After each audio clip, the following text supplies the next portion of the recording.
Halo, selamat datang di video pembelajaran kelas algoritma bersama kami, kelompok Jikstra, dengan anggota kelompok Alfian Berlisnan, Dimas Wiranugraha, dan Ramadan Kalisewu, akan menjelaskan tentang greedy algorithm yang digunakan pada Huffman code. Pada presentasi kali ini, kita akan menjelaskan definisi serta kegunaan dari Huffman code ini, kemudian metode kerja, pseudocode dan simulasi, dan kita akan menghitung juga time complexity yang terbentuk dari Huffman code ini. Kemudian ada kekurangan serta kelebihan jika kita menggunakan algoritma ini, dan kita akan menarik kesimpulan. Mari kita membahas tentang definisi dari Huffman code.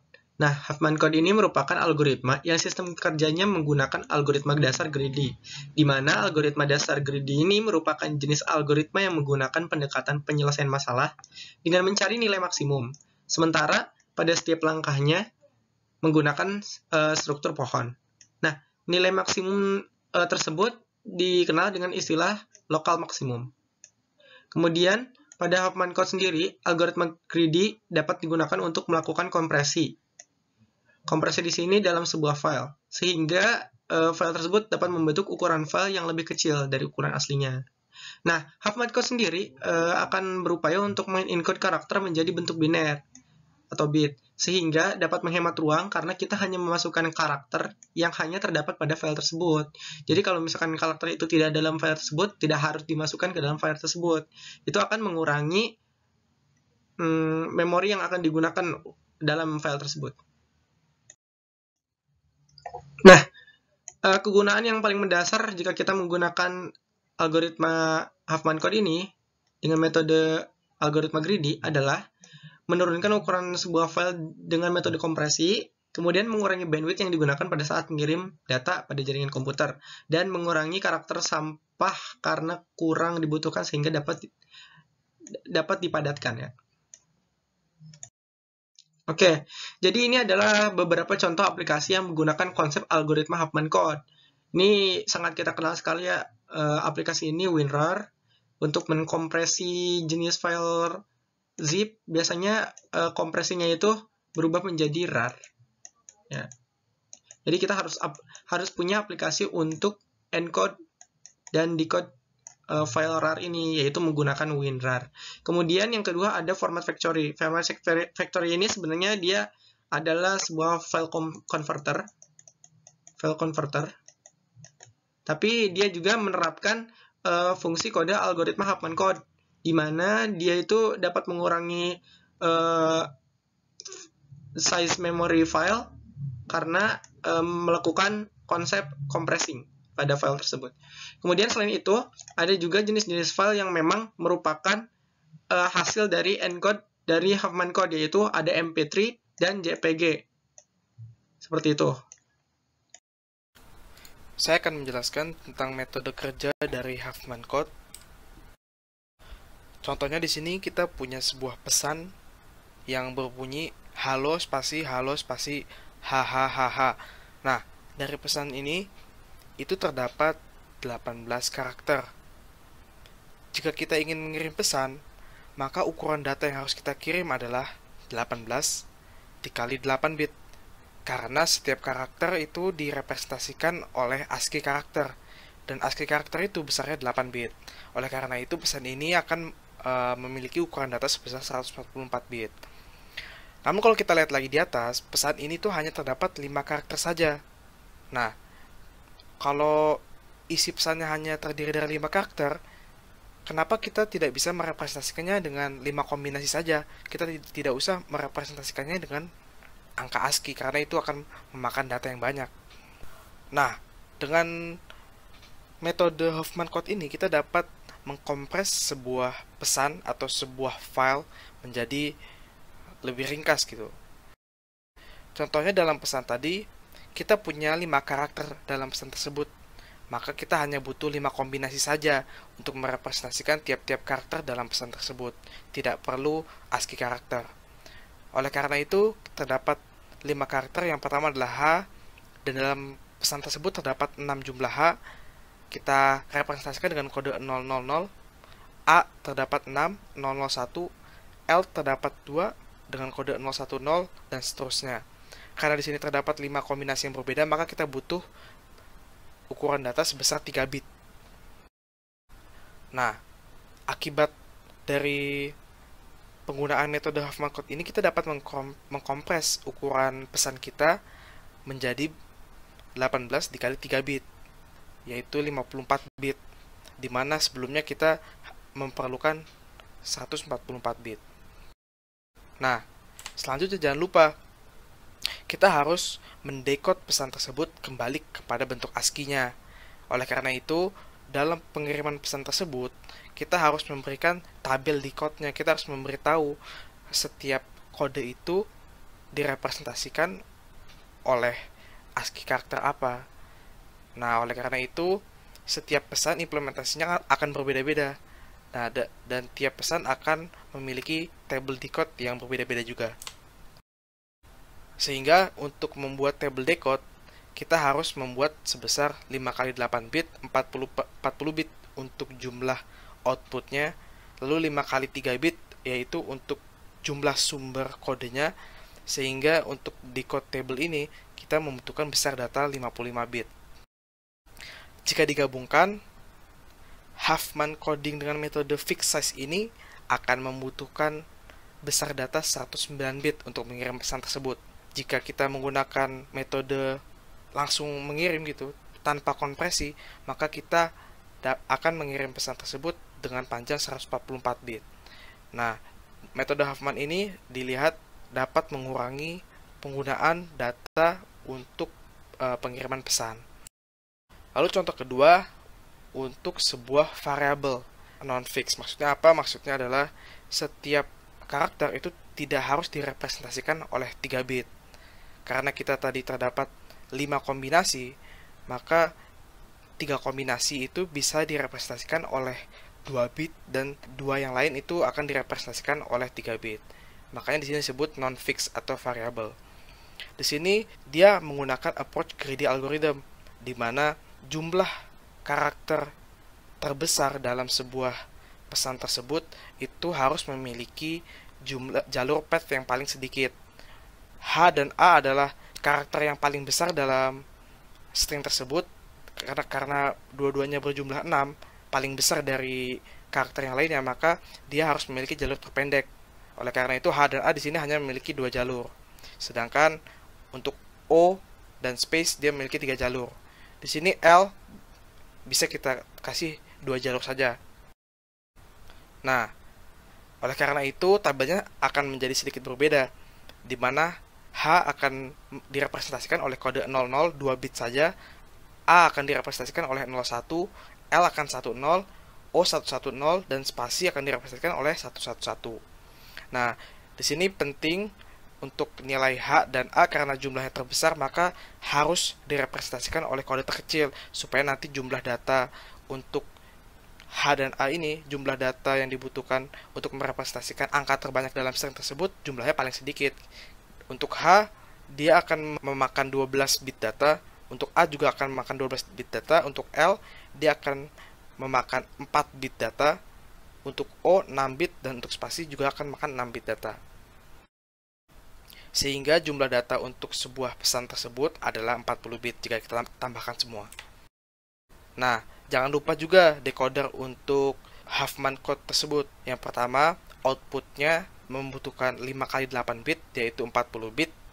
Lalu 3 dikali 2 ditambah 2 kali 3, 12 bit. Ini maksudnya apa? Ini maksudnya adalah sumbernya.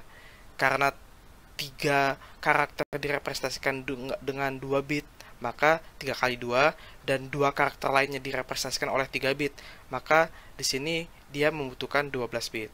Jumlahnya, decoder table akan membutuhkan 52 bit. Kita bandingkan lagi Huffman coding metode 2 ini dengan metode 1. Kita lihat total pesan Huffman coding metode 2 ini dapat menghasilkan 82 bit data, sedangkan dengan tanpa kompresi itu membutuhkan 144 bit data. Nah, dalam kasus tertentu Huffman coding 2 ini dia akan menghasilkan sebuah kompresi yang lebih efisien daripada Huffman coding metode pertama. Nah, berikut merupakan pseudocode dari algoritma Huffman code. Nah, pseudocode ini diambil dari website geeks4geeks.net, dan mari kita membuka pseudocode ini. Nah, jadi proses pertama dari pseudocode ini adalah kita akan mendefinisikan jumlah frekuensi dari setiap karakter yang berada pada file tersebut. Ya, misalkan ini inputnya. Jadi kita tahu berapa jumlah karakternya. Kemudian di sini menjelaskan apa saja karakter yang telah kita definisikan. Jadi karakter apa yang ada pada file tersebut. Nah, kemudian di sini merupakan loop untuk mengecek dari proses ini sebanyak n. Jadi n-nya mulai dari 1 dan kita akan mengecek semua keberadaan datanya sampai n-1 dari input yang telah kita berikan terhadap karakternya sendiri gitu. Nah, kemudian proses selanjutnya adalah kita akan mengalokasikan memori untuk membentuk node baru. Itu di sini node Z ya. Nah, jadi pengalokasian ini akan membentuk sebuah pohon. Nantinya pohonnya itu ada pohon sebelah kanan dan kiri. Dan untuk pohon sebelah kiri kita akan mengekstrak minimum heap-nya dari setiap key-nya. Dari key pada n ya, key pada n. Nah, kemudian sebelah kanan juga sama, akan dimasukkan ke dalam X, ke dalam Y, akan diekstrak minimum heap-nya dan dimasukkan ke dalam key. Ini sebenarnya sistemnya sudah disamakan dengan penjelasan teman saja sebelumnya dalam metode kerja. Kemudian setelah kita mencari minimum heap dari sisi kiri dan sisi kanan, kita akan memasukkan ke dalam node frekuensi yang didapat dari frekuensi X dan frekuensi Y. Kemudian kita akan memasukkannya ke dalam hasil dari return fungsi ini dalam key dan Z.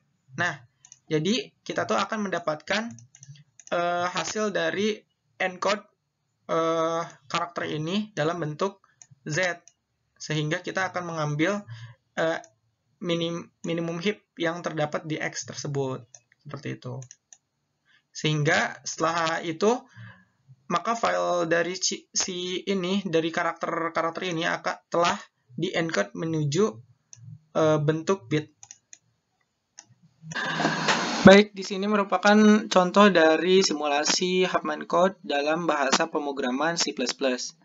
Nah, yang pertama itu didefinisikan bentuk variabel struct min_heap_node yang akan diisi oleh bentuk dari array struct yang berisi karakter data, unsigned frekuensi dari karakter tersebut, dan struct ini juga berbentuk struct node array yang memiliki dia akan berkaitan dengan struct min_heap_node yang sebelah kiri dan kanan, karena kan kita akan membuat sebuah pohon yang terbentuk dari algoritma greedy. Kemudian ada juga struct min_heap. Di sini akan menjelaskan tentang jumlah dari struct min_heap_node, kemudian kapasitas dari min_heap_node itu yang diambil dari minimum heap-nya. Kemudian juga akan mendefinisikan struct min_heap_node yang berbentuk array ini. Jadi dia akan min_heap_node yang di sini itu akan di-assign ke dalam min_heap. Nah, kemudian ada fungsi newNode di sini untuk memasukkan hasil dari min_heap_node. Di sini akan memasukkan newNode. Di sini akan memasukkan karakter data dan jumlah frekuensinya ke dalam struct min_heap_node dan akan di-attach ke setiap kanan dan kirinya dari min_heap_node tersebut. Nah, seperti ini. Kemudian fungsi selanjutnya adalah membentuk min_heap_node yang akan menghasilkan min_heap. Nah, di sini akan dipanggil pembentukan dari min_heap dan akan membentuk struct dengan jenis min_heap dan dimasukkan ukuran, kapasitas, dan array yang terbentuk dari proses sebelumnya. Dan kita akan mendapatkan min_heap-nya. Nah, kemudian fungsi di sini akan menjelaskan untuk swap min_heap. Jadi dia akan menukar lokasi min_heap yang kanan dan yang kiri dari min_heap_node. Nah, kemudian min_heapify ini adalah fungsi di mana untuk mencari heap yang paling terkecil tersebut. Nah, jadi kita akan dapat mengencode file atau karakter-karakter yang dimasukkan. Kemudian di sini ini fungsi untuk mengecek bahwa min heap-nya apakah sudah 1 atau belum ukurannya. Nah, terus di sini ada min heap fungsi extract min yang fungsinya untuk mengetahui minimum value dari node heap. Nah, untuk nge-assign juga dalam bentuk minHappify. Seperti itu. Kemudian di sini adalah fungsi insert minHap. Dia untuk memasukkan data berupa struct minHap dan minHap node yang ini sebenarnya fungsi dari yang telah kita jelaskan tadi di shadow code. Kemudian di sini kita akan membentuk array berupa hasil dari minHap tersebut dari struct minHap yang telah kita proses sebelumnya. Kemudian kita juga akan memprint array yang telah dihasilkan dalam kode ini. Nah, isLeaf itu merupakan sebuah fungsi untuk mengetahui bahwa hasil tersebut itu merupakan daun atau bukan dari algoritma greedy-nya. Kemudian di sini ada create and build minHap. Fungsi ini untuk membentuk heap dari heap minimum. Dari kita mengambilnya dari data, frekuensi, dan ukurannya. Kemudian di sini ada build Huffman tree. Di sini adalah bentuk untuk membentuk si tree dari Huffman tree tersebut. Dipanggil dari data, frekuensi, dan ukurannya. Jadi kita akan memasukkannya ke dalam struct minHap. Dan dievaluasi, kita akan menghasilkan extract minHap. Kemudian di sini akan menghasilkan kode dari hasil encodingnya. Nah, di sini Huffman code ini sebenarnya dia akan memprint kode juga, tapi ya fungsi ini akan menjelaskan kodenya yang dihasilkan dari fungsi build Huffman tree. Nah, kemudian di sini fungsi main-nya itu terbungkus oleh fungsi Huffman code. Jadi kita hanya memasukkan array, frekuensi, dan ukuran yang berupa array-nya sendiri masuk ke dalam fungsi Huffman code dan akan dihasilkan hasil dari encode-nya setiap karakter. Nah, ini merupakan hasil dari encode yang dilakukan oleh Huffman code. Nah, dari sini kita dapat lihat bahwa F itu merupakan nilai terbesar yang terbentuk dengan frekuensi terbanyak, sehingga F dapat bentuk dengan nilai bit 0, 0 saja. Kemudian di sini C direpresentasikan dalam bit dengan nilai 100, D 101, A 1100, B 1101, dan E 11111. Nah, yang kemudian ini sangat efisien untuk membentuk kompresi data karena sebenarnya kan F itu berupa karakter yang panjangnya dari 0 sampai 255 berbentuk byte ya. Jadi byte itu 16 bit. Sementara kalau kita lihat dari sini kita hanya membutuhkan maksimum 4 bit setiap karakter. Seperti itu. Lalu untuk kompleksitas waktu Huffman code, yang pertama yang harus dia lakukan adalah melakukan penyimpanan secara heap untuk setiap beban dari tree tersebut yang membutuhkan waktu sebanyak log n. Nah, lalu dia membutuhkan perhitungan terhadap seluruh besar data di tree tersebut. Oleh karena itu dia membutuhkan waktu n. Sehingga untuk setiap iterasi dia akan membutuhkan waktu n log n. Perkenalkan kembali, nama saya Dimas Wiranugraha. Di sini saya akan menjelaskan kelebihan dan kekurangan dari Huffman coding.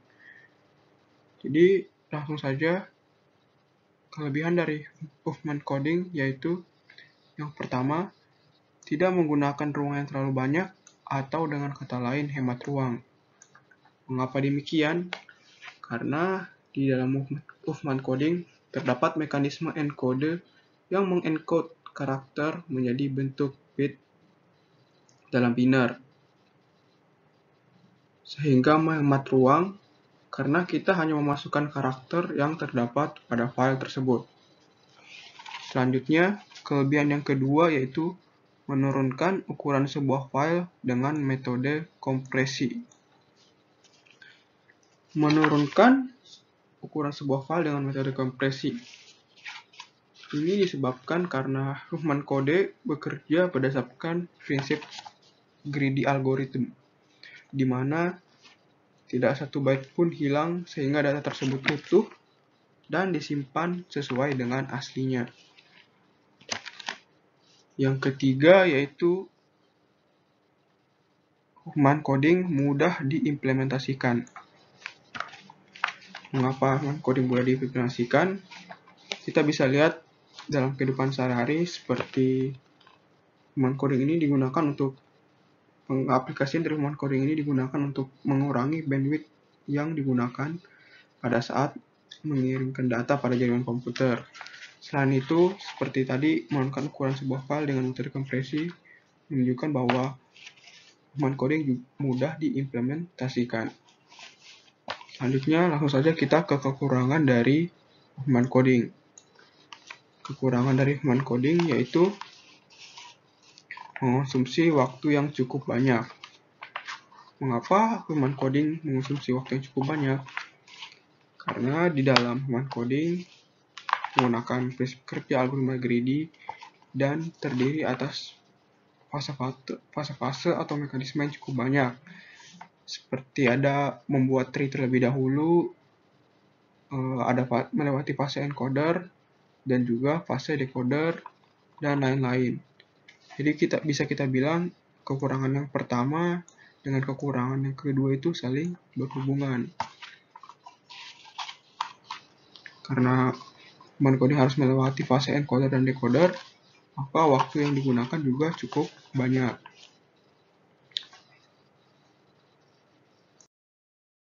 Setelah mendengarkan penjelasan dari kami mengenai definisi dari Huffman coding, cara kerja dari Huffman coding, kelebihan dan kekurangan dari Huffman coding, di sini kami akan mencoba menyimpulkan hal-hal yang sudah kami jelaskan sebelumnya. Jadi yang pertama yaitu Huffman coding bekerja berdasarkan prinsip algoritma greedy. Jadi di mana algoritma greedy ini melakukan optimisasi nilai maksimum pada setiap langkahnya sesuai dengan struktur pohon atau yang dikenal dengan lokal maksimum. Selanjutnya yang kedua yaitu Huffman coding mudah untuk diimplementasikan. Kita bisa lihat Huffman coding ini di dalamnya bekerja berdasarkan prinsip algoritma greedy yang digunakan untuk melakukan kompresi file sehingga ukuran file menjadi lebih kecil, di mana tidak satu byte pun hilang sehingga data tersebut utuh dan disimpan sesuai dengan aslinya. Yang ketiga yaitu terdapat mekanisme encode pada Huffman coding yang digunakan untuk mengencode karakter menjadi sebuah bit binar. Hal ini yang menyebabkan encoding menghemat ruang yang hal ini menyebabkan Huffman coding menghemat ruang yang digunakan. Yang terakhir, Huffman code memiliki kompleksitas waktu Big O and log n. Sekian presentasi dari kami. Mohon maaf apabila ada kekurangan. Terima kasih atas perhatiannya. Wassalamualaikum warahmatullahi wabarakatuh.